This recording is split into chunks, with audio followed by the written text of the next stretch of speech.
We are here on this Sunday evening at 6 tonight, and we hope you're having a wonderful day. We have some new tech, and we're trying it out. I hope it sounds okay for you. If it doesn't, let us know in the comments, and we'll change it. Yeah. Well, glad you're with us and hope that you have got to watch the last three videos we made, a series of deception. If you've not seen those, please go back and watch them. And hopefully, and we pray that we said something or been obedient to the Word and the Spirit that's helped you in some way. Let us know. And tonight we're going to talk about peace. Peace, it is the currency of today. I think that I can speak for me. I can't speak for everyone, but I think in general, I feel like everybody is looking for a sense of peace in not just their daily lives, but in their spirit, because everything is just in chaos and turmoil and uproar, and you don't know, what's going on from day to day. So I think when we think about peace, we have to find our foundation of where that peace is, and no matter what is going on around us, we're going to find that peace, no matter what it may feel like or look like in any circumstance. What is our foundation? And if it's not peace, then you're probably facing some stress and anxiety and all of those things that go along with those things. Not to mention the physical aspect of carrying stress on a daily basis. That's not what we're created to do, right? So Exactly. we've got to find a way to hold our peace throughout the day and stay level. We do have a roller coaster of emotions from day to day, and we may ride the whole entire roller coaster in one day, but that's just a human experience, and a spiritual peace goes beyond that. So we're gonna talk about how to find that and how to keep it. I know, just my day starting out. You start out maybe one direction, and next thing you know, you're another direction, and something else happens, and if you don't have a peace of God with you through the day, it's just you get so lost and tangled in the situations from the day, and just the moments that you can lose that peace. Right, you just forget all that. You're just trying to figure out the day. You don't know maybe where you're going, what you're doing, or how you're gonna get through it. So you got to have that peace of God to lead us and to be able to contain us that day. In the Bible, peace is often associated with an inner tranquility and a sense of well-being that transcends earthly anxieties. We know this world's full of anxieties. There's just so much going on, and so much you hear, so much, so many opinions, and just goodness, there's so much all day long just giving you anxiety and to steal your peace, and and lead you in directions that you might not know you're going. Just like we were talking about deception last week, just it's real, it's there, and without God's direction, without God in our life, and following Him, we can't have that. There's inner peace, peace with God, peace with others. I mean, there's so many different areas of peace that is important to our lives, and we need to focus on through God's Word. Right. I like we've been talking, the choices that we make, are what are the consequences of our choices and our actions. Do we struggle with regret, or struggle with anger or resentment, or whatever, based on the outcomes of circumstances, whether or not we can help those, circumstances. But being able to fall back and say, what is this in the big perspective, and the grand perspective of life from an eternal perspective, like beyond the day, beyond the week, beyond the month, and beyond what we can see, like from an eternal perspective, you can see all the way around a circumstance or a choice, an outcome. You can see all the way around that. Whereas when you're focusing on the moment and the microcosm right here, right in front of you, you can only see a little part. So we have to broaden our perspective, and that helps keep us grounded in a sense of peace, I think. It does for me. Well, how many decisions that we made in our life that we just didn't feel at peace with it? Or somebody asked us to do something and we didn't have a peace about it. Maybe go somewhere, just didn't have a peace about it. I think that's God leading us and the Spirit, leading us in a direction where we might ought to do that. You know, we might not need to go there, you know, or to do that. Because the Spirit of God will lead you, you know, in the right directions if we follow. And Philippians 4:7 says, "And the peace of God that passes all understanding shall keep your hearts and your minds through Christ Jesus." It's again the peace of God, which there's a peace with God that, you know, that we don't understand. You know, it's a peace that is just, it's beyond measure. You know, it's beyond just our comprehension. That's comprehended it. And, you know, I don't see how anyone go through a day without, you know, the peace of God, you know, with them. And Isaiah 26:3 says, "Thou wilt keep him in perfect peace, whose mind is stayed on thee, because he trusts in thee." So again, it's keeping our mind on God, it's trusting Him, you know, it's seeking Him, and it's asking Him, you know, to lead us in the right direction. And before we do something, you'll pray about it, and pray God give you the peace about it. You know, I mean, you've had many discussions about making decisions, and you said you got a peace about it. You know, or you might say, you know, I prayed about it and I got a peace about it. You know, I think we should. So it's very important that we follow and we listen and we're sensitive to what the Spirit is saying to us and how God is leading us. We've had big discussions this week about peace. Just not every day, haven't we? Yeah. I don't think there's one day that I don't just sit and say, how am I feeling today? And if I'm stressed, then there's something crazy going on, because it takes a lot to stress me out. But to stay in that place and respond to circumstances from that place instead of reacting from a place of stress or anger or frustration or whatever that may be.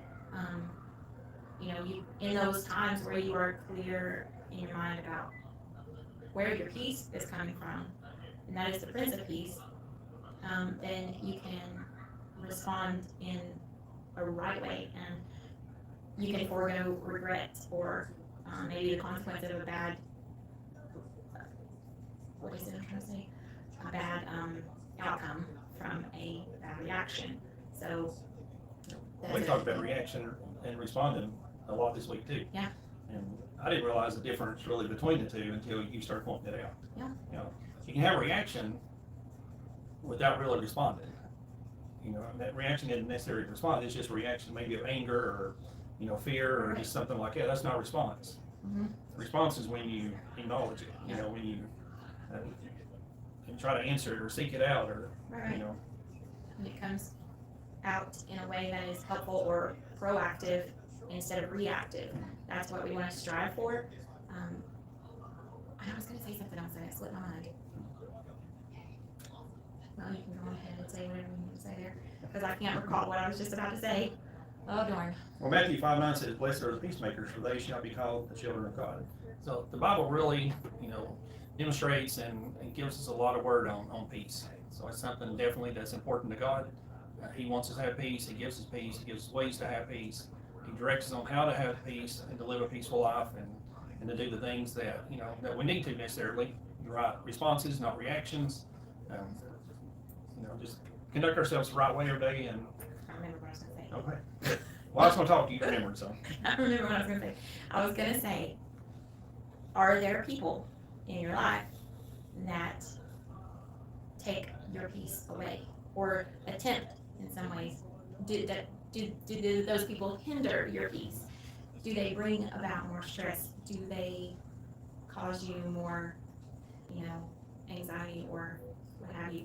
And those relationships, if they are only there to bring you stress, and if that's all that they're doing, then probably need to reevaluate their place in our lives, and you know, maybe put them in a different type of a relationship with you, maybe not so close, or until those situations or circumstances change. Because the devil can use people in our lives to distract us from our mission, our goals, to distract us from our peace, to interrupt our peace, because the devil only comes to steal, kill, and destroy. And if you're feeling anything other than peace in your life, you need to pinpoint where it's coming from and why, and then evaluate. If you get anything other than peace, then it's not of God. So, you know, like I said, distractions And now that's not to say that the uncomfortableness that we might come into, that is not necessarily peaceful feeling, Sometimes- but necessary for growth in some circumstances. I heard somebody say that trees need storms. We need storms. The trees need storms because that helps the roots dig in deeper. They need that resistance. They need the wind pushing them, and that's symbolic of the Holy Spirit. We need, as people, we need to go through those storms, those trials to help us grow spiritually, emotionally, and mature in those I was ways. telling you something today about what God showed me this morning. I can't remember either. Yeah. About. I can't remember. I So can't it's been a maybe bit of we'll a remember about next day. We time. were on the sun too long We've been today. outside. We talked a lot. And, The weather has been so nice, you know, and I hope everybody else made it through the storms. we have had a peaceful day. It's been a good day, a peaceful day that God's given us to enjoy. So Yeah. We have to keep in mind that storms are going to come, situations are going to arise, people are going to come into our lives that don't necessarily help us or make us feel at peace. So we have to be ready and prepared for those circumstances, to be ready to respond in a biblical, in a godly, in a righteous way, and not react in anger or something that might cause more harm. well, I was talking about struggles and challenges. And I said I always feel like that. I've had a lot of struggles in my life, but God tell me, you've not ever had any struggles, you've had some challenges. There's a difference between a struggle and a challenge. We've all had challenges. I mean, every day's a challenge in some way or the other, but Math tests are a challenge Yeah. for me. now some people really do face struggles. A place in their life that they're really in a bad spot, or they're addicted to something, or they're having trouble letting something. I mean, people do get in those spots, and sometimes, or I was thinking all the struggles I've had, but God said, you not really had struggles, you just had challenges that I brought you through, and I made a way for you, and and I give you the peace at the end of the storm, like you said. Yeah. But maybe sometimes we take things, I guess, and we make it worse than what it really is. And when I look back over my life, I'm 37. That's getting harder and harder to say. She's struggling. But I'm 37. And when I look back over my past, over my life, from the time that I was old enough to make decisions and act on those decisions, I can pretty well say that any time of stress or trouble has been because of me. It's been my fault. It's been something that I brought on myself.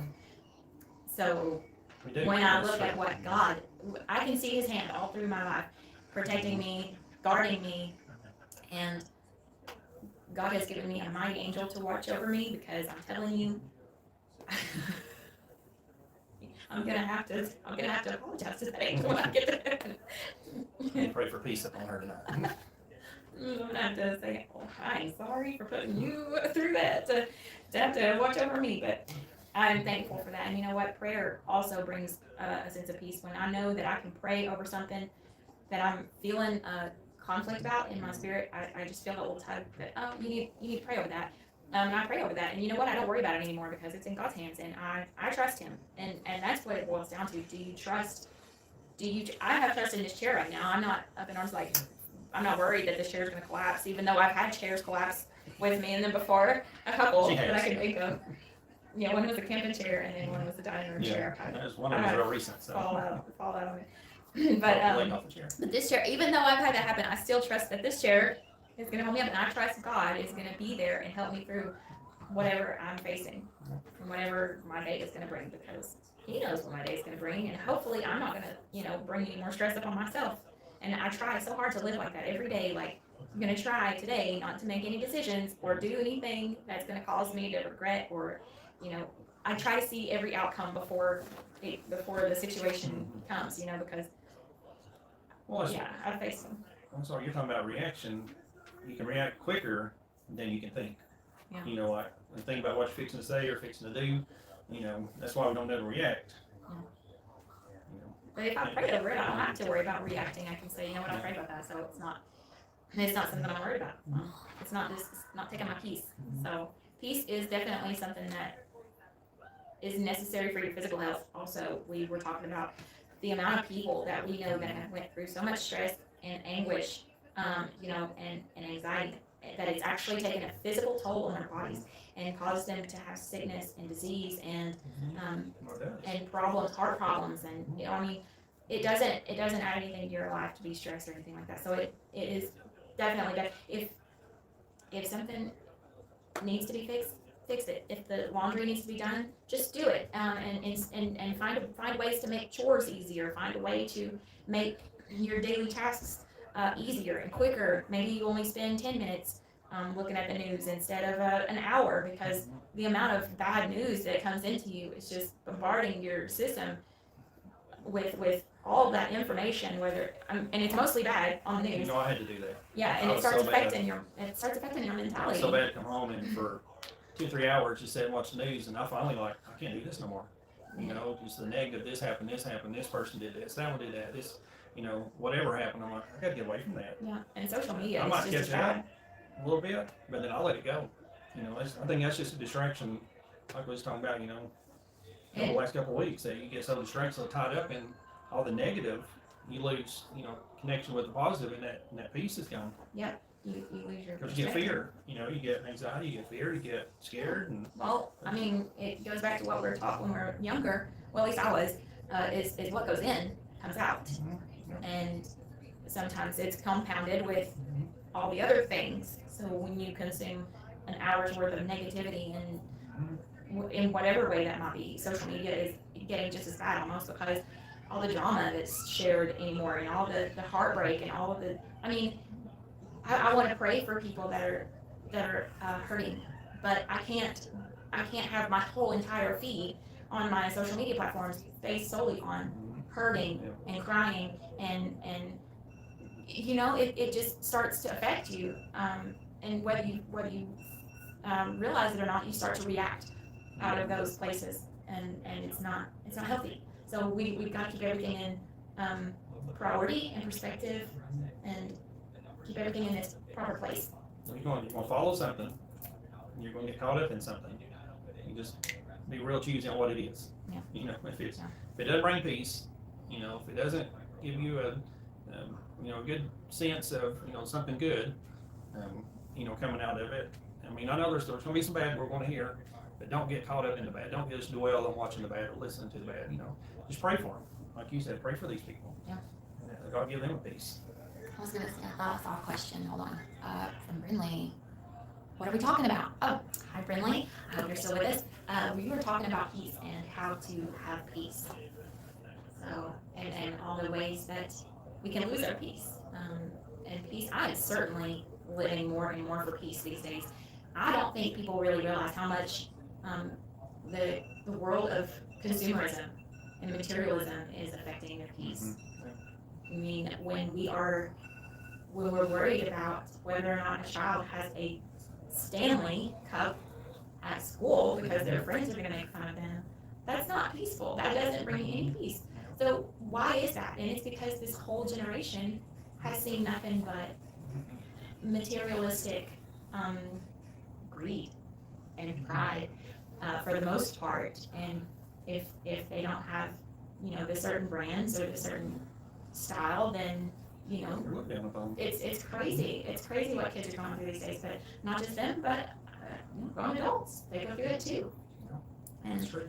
so when we think about consumerism and how that affects us spiritually and in our peace, I have gotten to a place where I just want to have as minimal things as possible, and not, you know, I'm not looking for things. I'm looking to get rid of things, because I think the simpler you taking keep my life, peace. the more peace you got. Yes, Because the you're not simpler. trying to keep it up, you're not trying to take care of it, or, Exactly. you know, all those things. It makes a difference. And, I'm living for simple. mm-hmm. I mean, because when we go on vacation or we take a trip somewhere, it is not peaceful to try and pack 20 pairs of shoes. It's not. I want 1 or 2 pairs of shoes that go with just about everything, and I want the most comfortable, nice looking clothes that I can fit into one carry-on bag, period. So, That's another way to have peace. yeah, another way to have peace, you have less to clean when you get back home, for one thing. That's So, true. simpler is definitely more peaceful to me. Well, I hope that we've said something or helped someone tonight, and something we've said or discussed or talked about. If you have a prayer request or anything you'd like to mention, let us know. And And like I said, if you're new here, we are just growing here. We've got some new sound stuff, microphones and stuff we're working on. So if the sound doesn't sound good, please let us know. And I'm Amanda, and that's Lenny. We're married. We've been married going on 17 years now. Oh, what was that big deep breath? You just took a big huge It's, deep it's a peaceful breath. It's a breath of peace. You're so funny. I know you lying. I know Maybe we you. need to stay on for a little bit longer.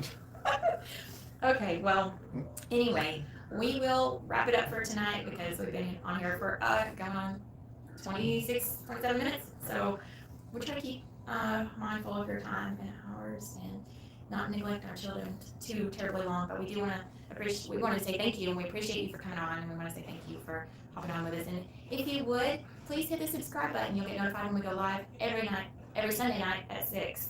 Maybe if y'all would like a secondary night, we can maybe adjust that and add in another night in the future. And yeah, with that, Until next time, God bless, and we'll see you then. on the next Daily Walk. daily walk. Thank you. Bye.